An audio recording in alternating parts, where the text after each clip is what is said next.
Hello everyone, हरे Krishna, Radhe Radhe friends. आज की video में मैं आपको देवशयनी एकादशी की व्रत कथा सुनाऊंगी। आषाढ़ मास के शुक्ल पक्ष में आने वाली एकादशी को देवशयनी, हरिशयनी एकादशी आदि नामों से जाना जाता है। इस दिन भगवान विष्णु जी शयन निद्रा में चले जाते हैं, 4 महीनों के लिए योग निद्रा में चले जाते हैं और भगवान शिव शंकर पृथ्वी का कार्यभार संभालते हैं। देवशयनी के जो भी दिन होते हैं ना, व्रत करके हमें कथा अवश्य सुननी चाहिए। कथा सुनने से देखिए, कथा सुनने से हमारे जो व्रत के होते हैं ना, वो पुण्य माने जाते हैं। तो आप अपने सीधे हाथों में थोड़ा सा फूल और थोड़ा सा तिल लेके कथा सुन लेंगे। लोटे में एक लोटा जल जरूर आप अपने पास रखें कथा सुनने से पहले। उसके बाद कथा की हम शुरुआत करेंगे।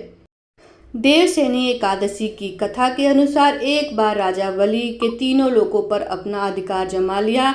यह देखकर भगवान इंद्र और अन्य देवी देवताएं घबरा गए और भगवान विष्णु की शरण में चले गए।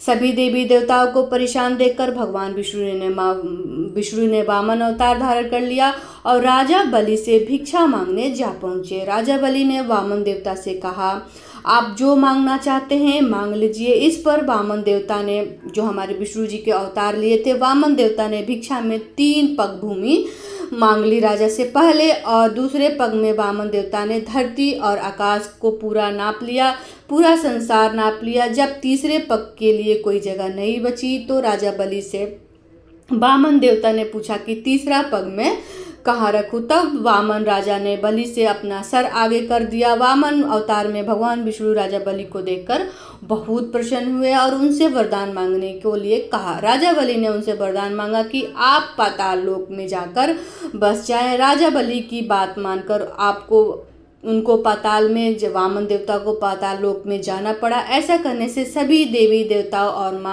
माता लक्ष्मी परेशान हो गए और अब अपने पति विष्णु जी को वापस लाने के लिए माता लक्ष्मी ने एक गरीब स्त्री का वेश धारण करके राजा बलि के पास गई और उनकी सेवा उनके साथ रहने लगी और उन्होंने अपना भाई बनाकर उनको राखी बांधी और उन्होंने अपने उपहार के स्वरूप में विष्णु जी को पाताल लोक से वापस ले जाने का वरदान मांग लिया। तभी माता लक्ष्मी के साथ वापस जाते हुए भगवान विष्णु ने राजा बलि को वरदान दिया कि वह प्रत्येक वर्ष आषाढ़ शुक्ल पक्ष की एकादशी से कार्तिक मास की एकादशी तक पाताल में ही निवास करेंगे और इस 4 महीनों की अवधि को योग निद्रा माना जाएगा। यह जो देवशयनी एकादशी की व्रत कथा इस प्रकार है। देवशयनी एकादशी व्रत का वर्णन बहुत ही विस्तार रूप से भगवान श्री कृष्ण जी ने खुद ही युधिष्ठिर जी से कहा कि सतयुग में माघा नाम का एक चक्रवर्ती राजा राज्य करता था। उनके राज्य में 3 साल तक वर्षा नहीं हुई थी, जिसकी वजह से राज्य में बहुत ही भयंकर अकाल पड़ गया। अकाल की वजह से चारों ओर हाहाकार मच गया। राज्य के लोगों में अंदर धार्मिक भावनाएं कम होने लगी। प्रजा राजा के पास जाकर अपना दर्द बताती, जिससे राजा भी बहुत चिंतित थे। राजा माघा को लगता था कि आखिर ऐसा कौन सा पाप हो गया जिसकी वजह से हमें सजा मिल रही है। इस संकट से मुक्ति पाने के लिए राजा अपनी सेना के साथ ब्रह्मा जी के पुत्र अंगिरा ऋषि के पास आश्रम में पहुंचे।